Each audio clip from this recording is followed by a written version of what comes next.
Halo sahabat Hertiga, selamat datang kembali di video ini. Kalau kita baru bertemu sekarang, saya sering dipanggil dengan Mama Bima. Pernah berdoa koronka untuk orang yang sekarat? Lalu bagaimana dengan orang yang meninggal yang jenazahnya masih ada? Apakah boleh berdoa koronka di hadapan jenazah? Ada satu pertanyaan menarik yang masuk dalam kolom komentar YouTube saya dan mari kita bahas sama-sama.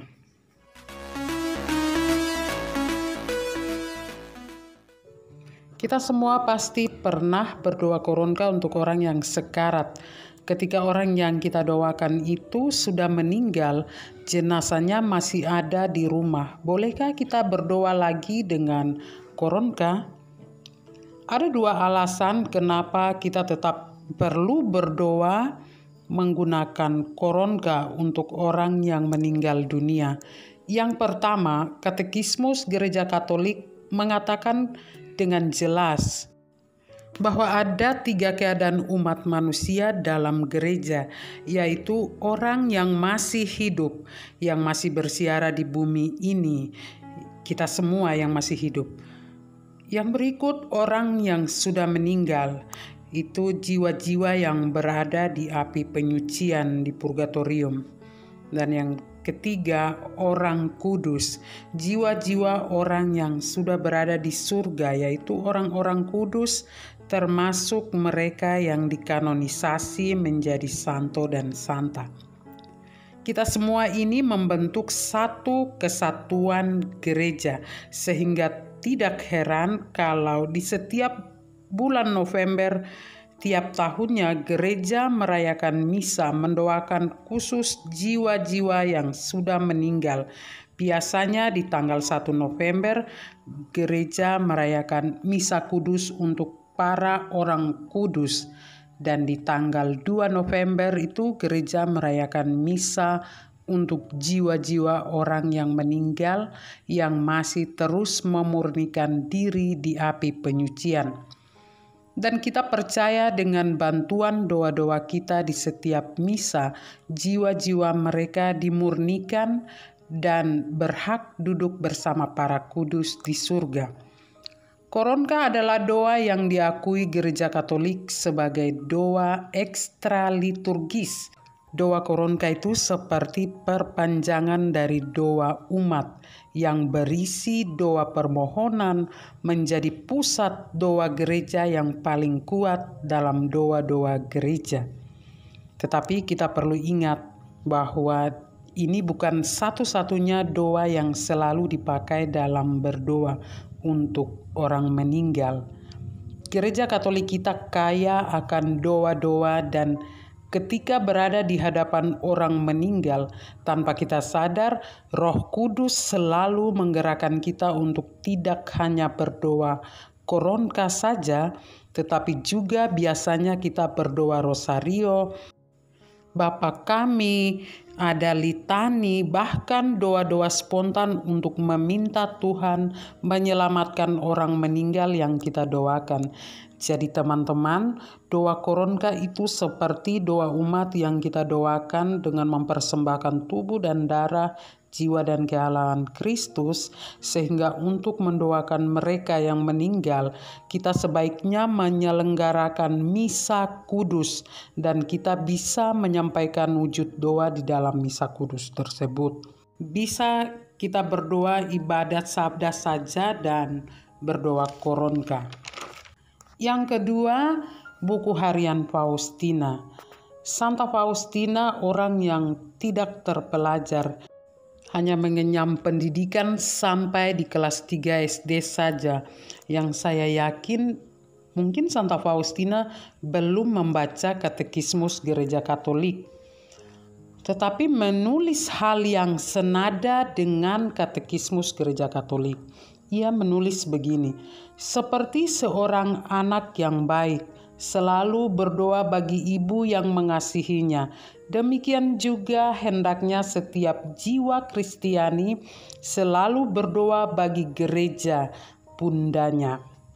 Buku Harian Faustina nomor 551. Betapa besar cinta setiap anak Tuhan kepada gereja sebagai ibu. Seharusnya juga berdoa bagi gereja, berdoa bagi jiwa orang-orang yang masih hidup, yang sudah meninggal dan berada di api penyucian, juga para orang kudus di surga. Ini sangat luar biasa. Sebagai devosan kerahiman ilahi, saya takjub sekali. Ini kok bisa ya tulisan ini mirip dengan yang ada di Katekismus Gereja Katolik. Itu artinya apa? Tokoh kerahiman kita, Santa Faustina, juga mau kita mendoakan gereja yang saya sebutkan tadi. Nah, dalam kaitan dengan berdoa koronka untuk orang meninggal yang masih ada jenazahnya, entah di rumah sakit atau di rumah, sebagai orang beriman kita percaya bahwa jenazah hanyalah tubuh jasmani yang fana, akan hancur saat sudah dimakamkan. Tetapi rohnya adalah milik Tuhan, Sang Kerahiman Ilahi. Tuhanlah yang menentukan apakah rohnya harus melalui pemurnian dan harus di api penyucian atau langsung ke surga. Tugas kita adalah mendoakan orang yang baru saja meninggal itu supaya jiwanya diselamatkan. Berdoa untuk orang meninggal adalah salah satu karya belas kasihan yang lebih sederhana, dan ini juga tercantum di dalam 7 karya belas kasih rohani. Di awal masuk biara, Suster Faustina bertanya kepada Tuhan, untuk siapa dia harus berdoa? Lalu Tuhan Yesus mengatakan ia akan memberitahukan orang-orang itu pada malam berikutnya.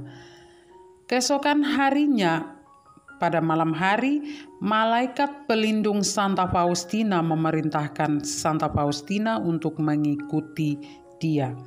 Santa Faustina mengatakannya, dalam sekejap saya sudah berada di tempat yang berkabut dan penuh dengan api. Di tempat itu ada begitu banyak orang sangat menderita. Orang-orang itu sudah berdoa dengan sungguh-sungguh, tetapi sangat sia-sia saja. Dan waktu Santa Faustina bertanya ke mereka semua yang ada di dalam api, di api penyucian maksudnya, apa penderitaan kalian semua yang ada di sini? Dan jawaban mereka semua ini seperti sudah terlatih, dan semua menjawab dengan satu suara bulat dan serentak mengatakan, siksaan terbesar mereka adalah kasih atau cinta Tuhan. Betapa mereka merindukan kasih Tuhan.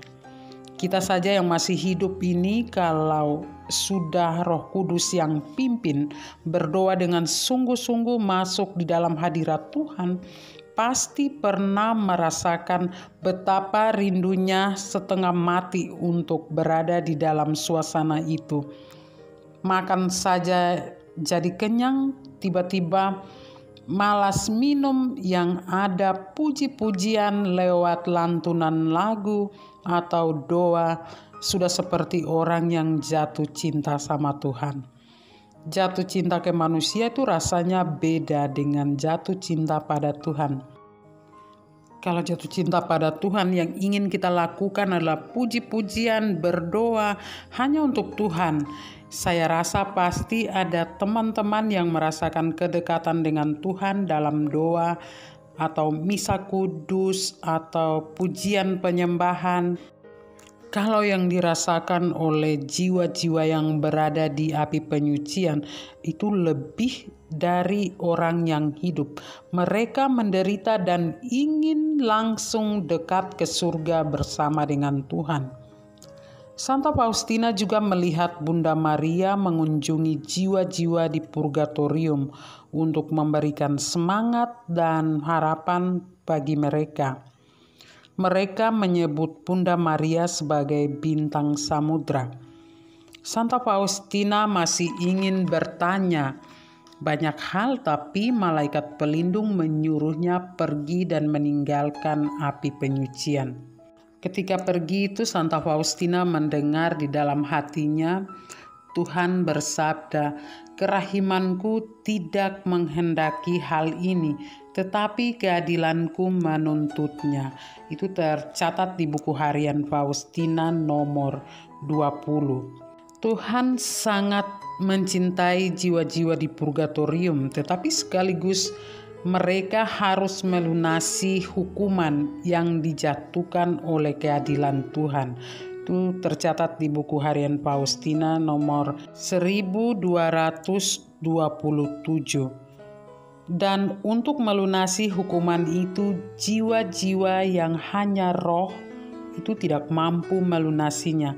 Perlu tubuh jasmani, dan itu adalah manusia-manusia yang masih hidup, Santa Faustina dan kita semua. Sejak saat itu Santa Faustina bersekutu lebih erat, lebih dekat dengan jiwa-jiwa yang menderita karena kasih Tuhan di dalam setiap doa-doanya. Teman-teman bisa baca buku harian Faustina. Ada banyak kisah-kisah menarik yang tertulis di buku harian Faustina, termasuk perjumpaan-perjumpaan dengan jiwa-jiwa di api penyucian, juga mereka yang mendekati ajal. Jadi kita yang masih hidup ini penting sekali mendoakan mereka yang ada di purgatorium atau di api penyucian itu. Ada banyak jiwa-jiwa di purgatorium yang datang meminta doa Santa Faustina. Misalnya, ada seorang suster yang sudah meninggal beberapa bulan sebelumnya. Suster itu datang ke Santa Faustina dalam kondisi yang sangat mengenaskan, mengerikan sekali. Wajahnya rusak, buruk rupanya, dan semuanya terbakar. Sudah sulit dikenali Santa Faustina. Suster itu datang dan dalam sekejap menghilang lagi. Suster Faustina sendiri ketakutan karena dia tidak tahu suster yang malang ini berada di api penyucian atau di neraka. Tetapi mistikus muda ini tidak kehilangan akal dan waktu. Beliau dengan cepat memulai banyak berdoa untuk suster itu. Tapi suster ini datang lagi di malam berikutnya. Ini lebih mengerikan lagi. Di tengah-tengah nyala api yang berkobar dan ada rasa putus asa yang muncul di wajah suster ini. Suster Faustina jadi terheran-heran. Karena Suster Faustina sudah banyak berdoa untuk suster yang rupanya sangat mengerikan ini, tetapi kondisinya tidak berubah, malah tambah mengerikan. Lalu Suster Faustina memberanikan diri untuk bertanya, "Apakah doa-doa saya tidak membantu Anda?" Suster itu bilang bahwa mereka belum melakukannya dan tidak ada yang dapat membantu suster ini. Mereka di sini bisa jadi para suster sekomunitas, bisa juga keluarga suster sendiri. Lalu Santa Faustina tanya lagi, apakah doa-doa komunitas? Ini berarti komunitasnya suster tadi. Apakah doa-doa komunitas sudah membantu Anda? Jawab suster itu, mereka tidak membantunya secara pribadi, tetapi mereka telah membantu jiwa-jiwa lain. Suster Faustina mungkin kesal karena suster ini datang terus. Jadi Suster Faustina bilang begini, "Kalau doa-doa saya tidak menolong kamu, tolong jangan datang lagi pada saya." Suster itu segera menghilang. Meskipun demikian, Suster Faustina tetap mendoakan suster tadi. Selang beberapa waktu, suster itu kembali lagi di malam hari berikutnya. Tetapi penampilannya sudah berubah. Nyala-nyala api di wajahnya padam, wajahnya kini bersinar cerah. Mata suster ini berseri-seri, sangat senang dan penuh sukacita. Suster ini memberitahu Santa Faustina bahwa Suster Faustina memiliki cinta yang sangat besar, cinta sejati yang tulus untuk sesama, dan banyak jiwa-jiwa lain di api penyucian terselamatkan. Suster cantik ini meminta Santa Faustina untuk tetap berdoa bagi jiwa-jiwa di purgatorium, sekaligus memberitahu bahwa suster ini tidak akan tinggal lama lagi di api penyucian. Dia akan segera masuk ke surga. Luar biasa, mengagumkan, mengherankan sekali keputusan Allah untuk jiwa-jiwa yang didoakan. Ini tercatat di buku harian Faustina nomor 58. Jadi teman-teman, bisa dipastikan bahwa pengalaman bertemu banyak jiwa di purgatorium dan dikunjungi jiwa-jiwa dari purgatorium untuk minta didoakan meninggalkan kesan yang sangat dekat dengan jiwa-jiwa orang meninggal yang berada di api penyucian. Santa kita yang agung ini pasti dan sering berdoa koronka untuk orang yang sudah meninggal yang berada di api penyucian. Kita juga tahu kalau jiwa-jiwa orang yang sudah meninggal dan masih berada di api penyucian sangat penting bagi Tuhan Yesus seperti kita yang masih hidup ini. Itu terlihat dari wahyu Tuhan Yesus kepada Santa Faustina untuk berdoa novena kerahiman ilahi yang dimulai pada hari Jumat Agung, meski bisa didoakan kapan saja sepanjang tahun. Dan novena hari ke-8 dikhususkan untuk jiwa-jiwa di api penyucian. Teman-teman bisa baca di buku harian Faustina nomor 1226. Dari penjelasan yang panjang sekali ini, saya mau jawab, boleh berdoa koronka di dekat jenazah. Akan lebih baik lagi kita mendoakannya melalui misa kudus. Kalau ada pastor, kalau tidak juga boleh berdoa koronka dalam ibadat. Itu saja teman-teman, mohon maaf kalau video ini terlalu panjang. Terima kasih sudah nonton video ini sampai selesai. Jangan lupa subscribe, like, dan komen di kolom komentar ini. Salam dari Kota Sejuta Rawamapi, Tanah Papua untuk semua saja dimanapun berada.